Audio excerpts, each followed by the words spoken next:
After Natalie stood me up for the fifth time at the marriage registration office, something in me finally broke. I didn't rage, didn't cry, I just blocked her everywhere.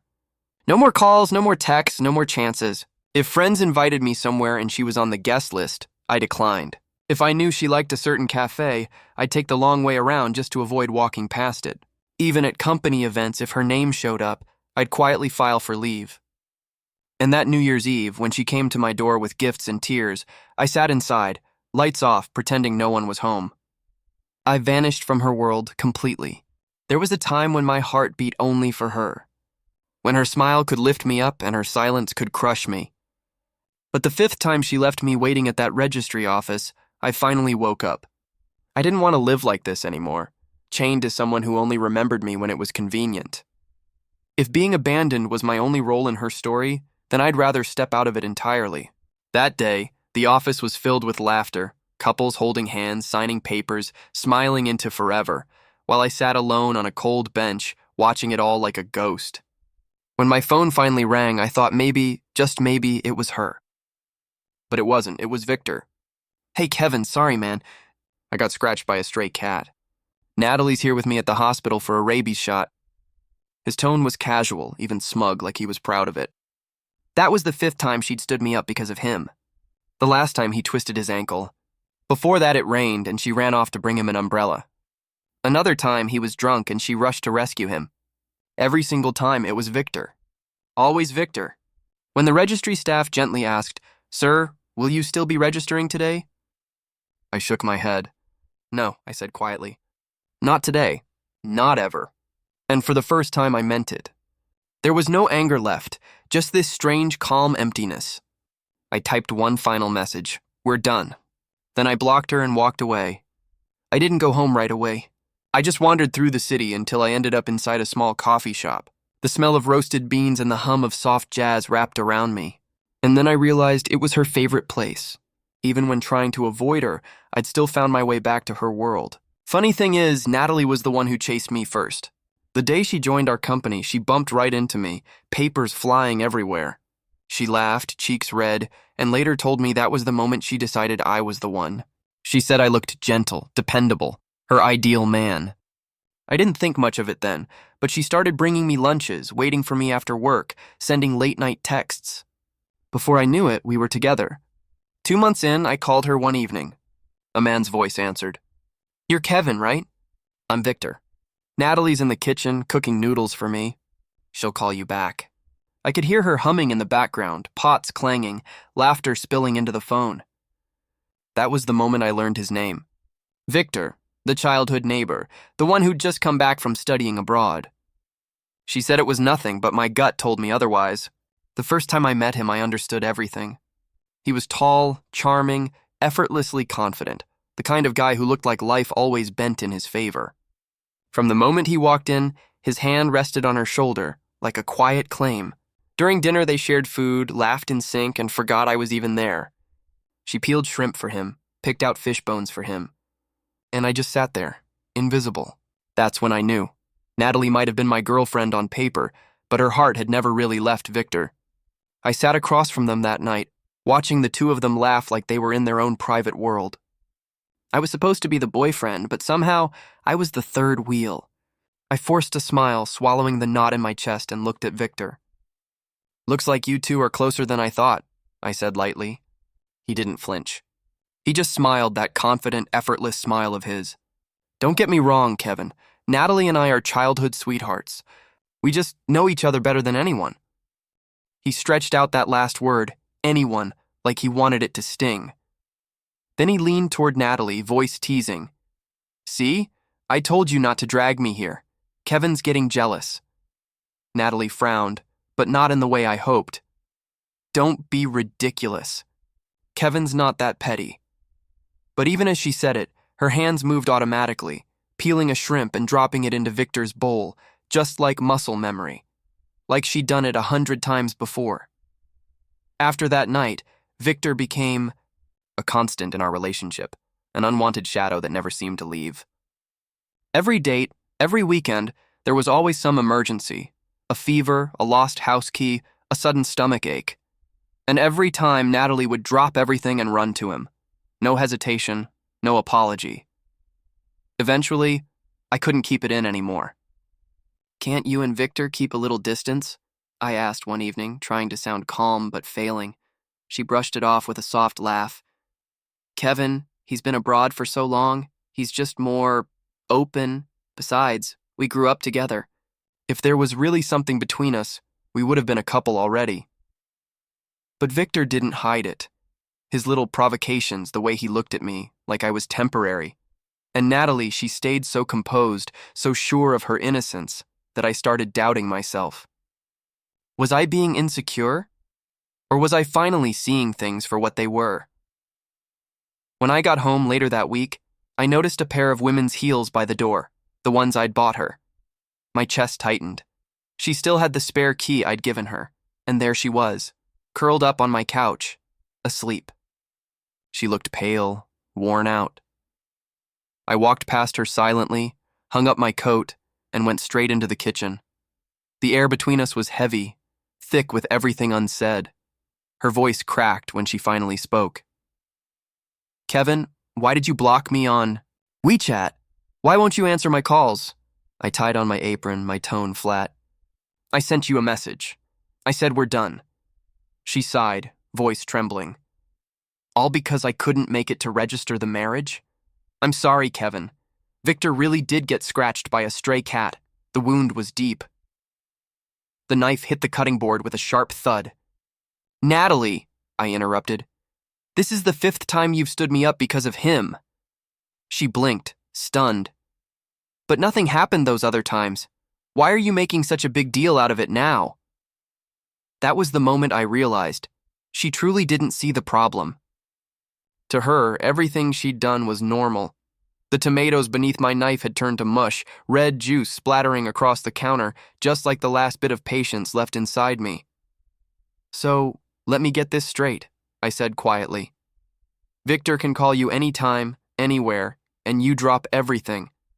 But I can't even get you to return one phone call? You really think that's okay for someone with a boyfriend?" She fell silent, eyes darting away. "Kevin, you're too emotional right now. I don't want to argue. But you know Victor and I grew up to..." I laughed, cold, bitter, exhausted. "Right. You grew up together, so that gives him the right to come between us. That gives you the right to stand me up again on the day we were supposed to get married?" Her lips parted, but no words came out. The room fell completely still, just the slow drip of the faucet breaking the silence. Finally, I took a deep breath, feeling everything drain out of me. "You should go," I said quietly. "Forget the marriage license. We're done." Her head snapped up, eyes wide. "What do you mean?" "I mean exactly what I said." I picked up the spare key from the cabinet and held it out to her. "Please leave." She stood there frozen, disbelief all over her face, like she couldn't comprehend how we'd come to this. My patience was gone. I gently took her wrist, not to hurt her, just to guide her to the door. "Kevin?" she stammered, panic rising in her voice. "Are you crazy? Just because of something this small?" But I didn't respond.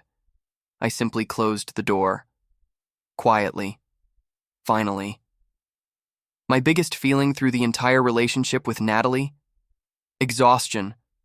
Not anger, not heartbreak, just bone-deep, soul-draining tiredness. I was tired of waiting, tired of hoping, tired of chasing after someone who always seemed halfway out the door. And now, I didn't want to be tired anymore. It was time to stop bleeding for something that was already dead. That night, I barely slept. I drifted between dreams and reality, haunted by flashes of Natalie and Victor, laughing, whispering, existing in a world that no longer had space for me.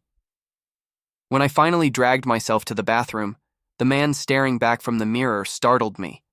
Sunken eyes, stubble like uncut grass.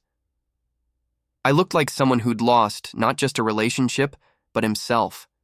3 years of love, and this was what I'd become. A hollow version of who I used to be. I splashed my face with cold water, the shock cutting through the fog in my head. Enough, I told myself. It's time to end this properly. No more self-pity, No more begging for crumbs, just clean, quiet closure. I shaved, ironed a crisp shirt, looked in the mirror again. For the first time in a long while, I saw a trace of the old Kevin staring back, a man trying to rebuild what was left.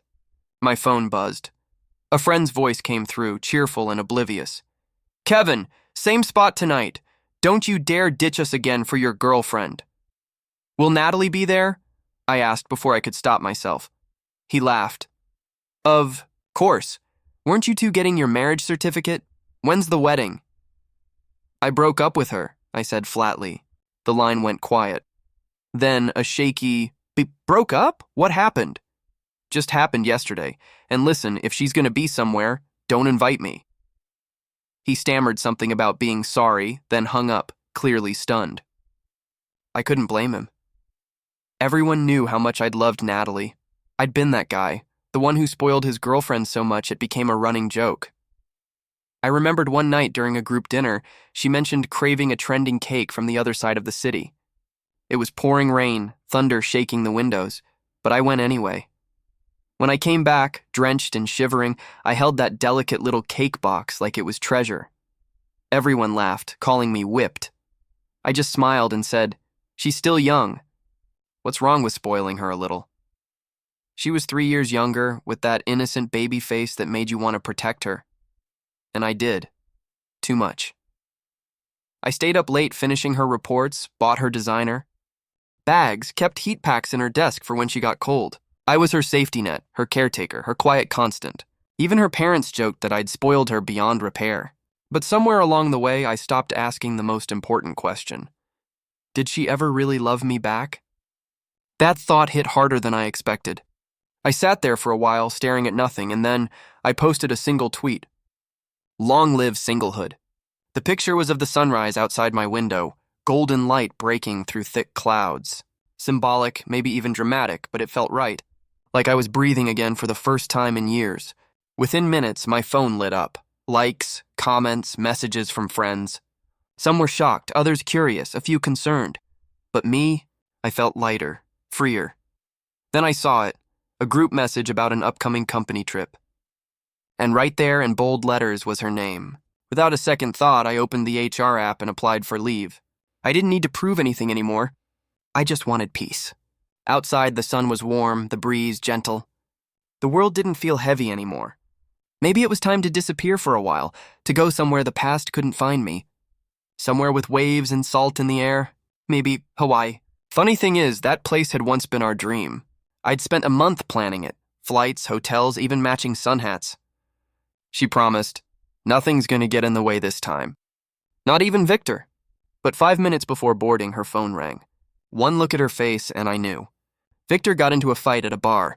"He's in the hospital," she said breathlessly. "I need to go check on him." And just like that, she was gone. No goodbye. No apology, just gone. The Hawaii trip vanished like everything else I'd built for us. She said sorry later, of course. But we both silently agreed never to bring it up again. Now, standing on that same beach alone, I finally understood what peace felt like. The ocean didn't care about heartbreak. It just kept moving, waves rising, crashing, retreating over and over. It washed away her voice, her laughter, every trace of her. For the first time, I wasn't thinking about what she was doing or who she was with. I was just there, breathing in salt air, feeling small beneath the endless sky. But peace doesn't last forever. Because just as I started to feel whole again, my phone buzzed. A message from Victor, photos, 2 straws and 1 milk tea. Natalie's head resting on his shoulder. The captions were vague but cruel. "I'll be with you through everything." It wasn't just a message. It was a taunt. And in that moment, I realized, some people don't just want to take what you had. They want to make sure you know they have it. True love isn't about chasing. It's about staying. For the longest time, I treated him like some kind of digital pet, saving screenshots of our chats like tiny souvenirs from a world that no longer existed. But this morning, something in me shifted. I looked at those pictures and felt nothing. No spark, no ache, just emptiness. So I deleted everything. Blocked him. And for once, it didn't hurt. On my first day back at work after vacation, I purposely took the long way. The direct route passed right by Natalie's favorite coffee shop, where she'd be right now, probably smiling at the barista, ordering her usual caramel latte. I didn't want to risk seeing her. Not today. Not when I was finally starting to breathe again.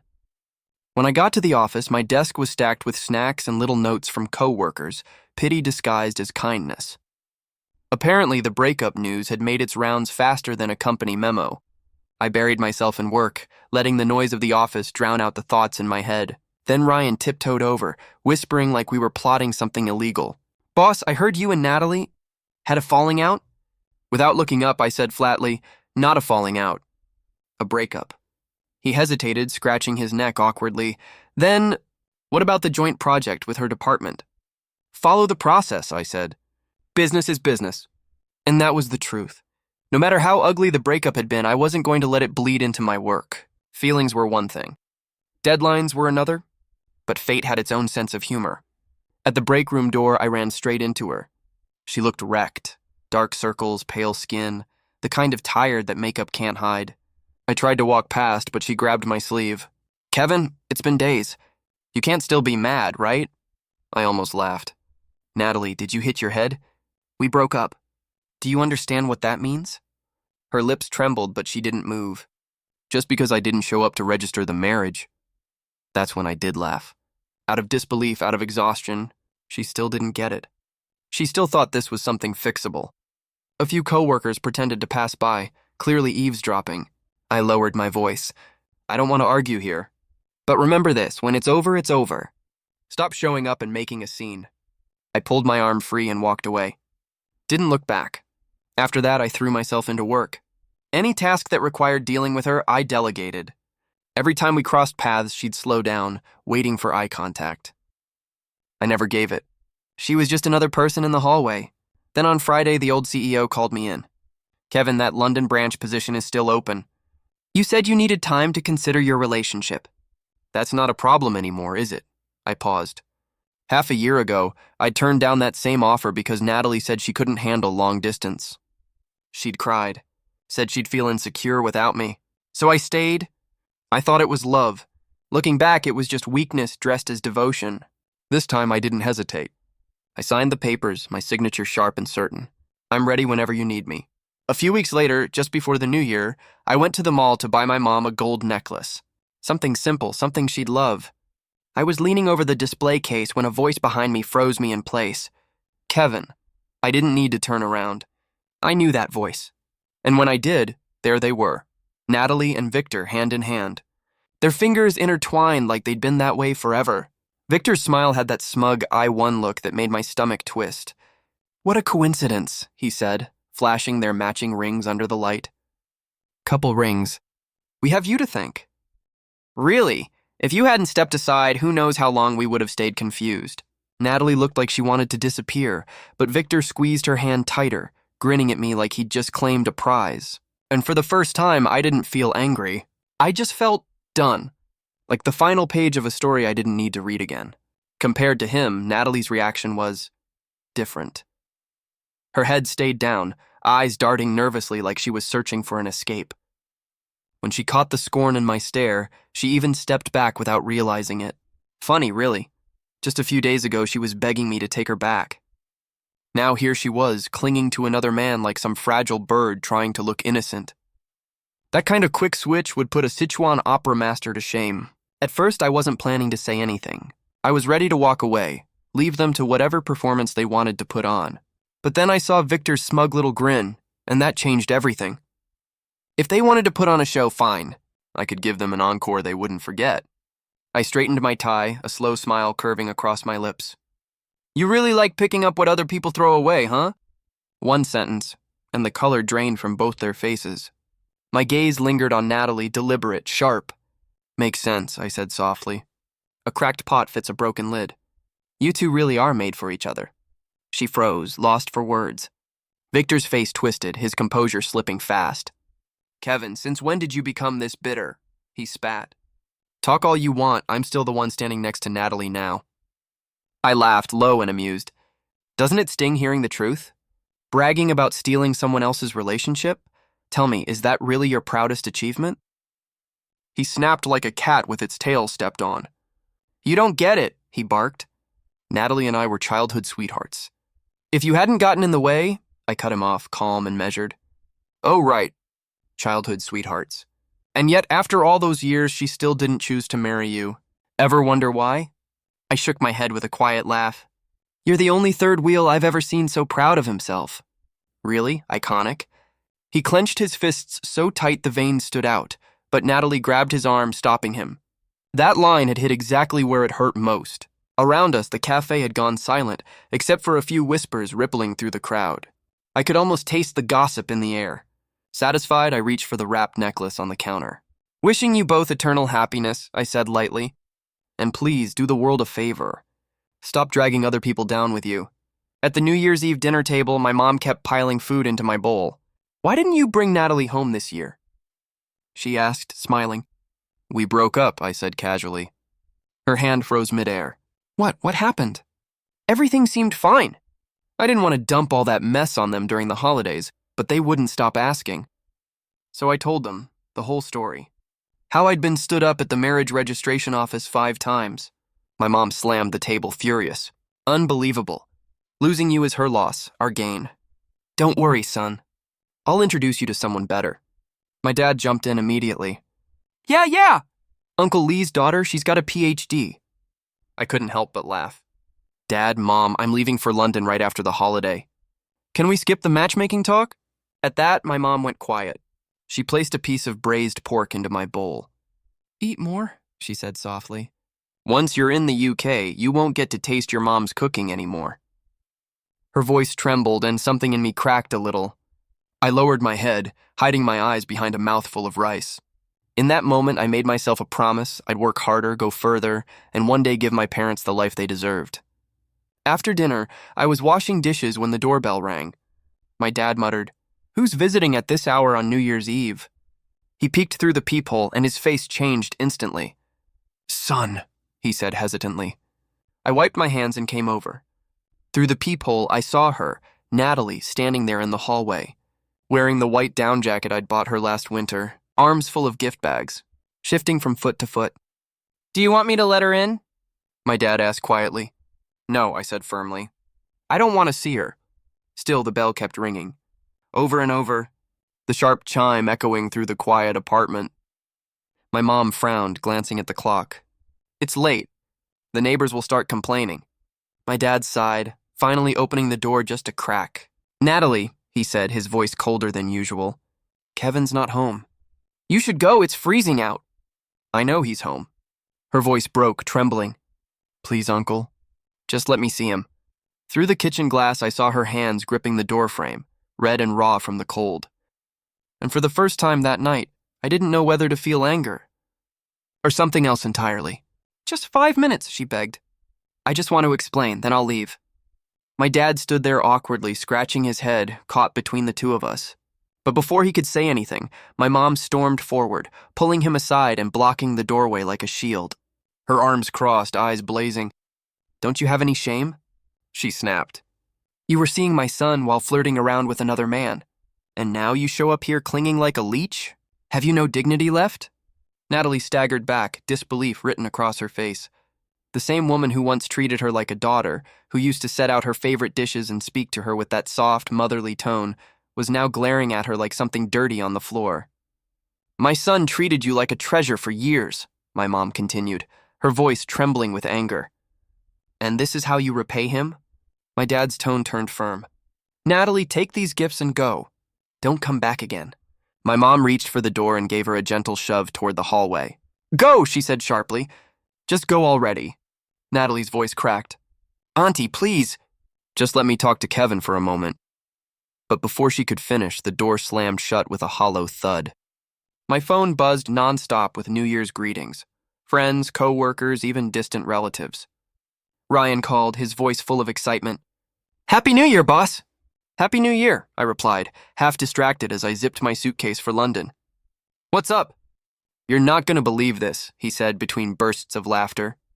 Natalie stormed into the CEO's office today the moment she found out you were being transferred to London. I froze for a second, then let out a low chuckle. Of course she did.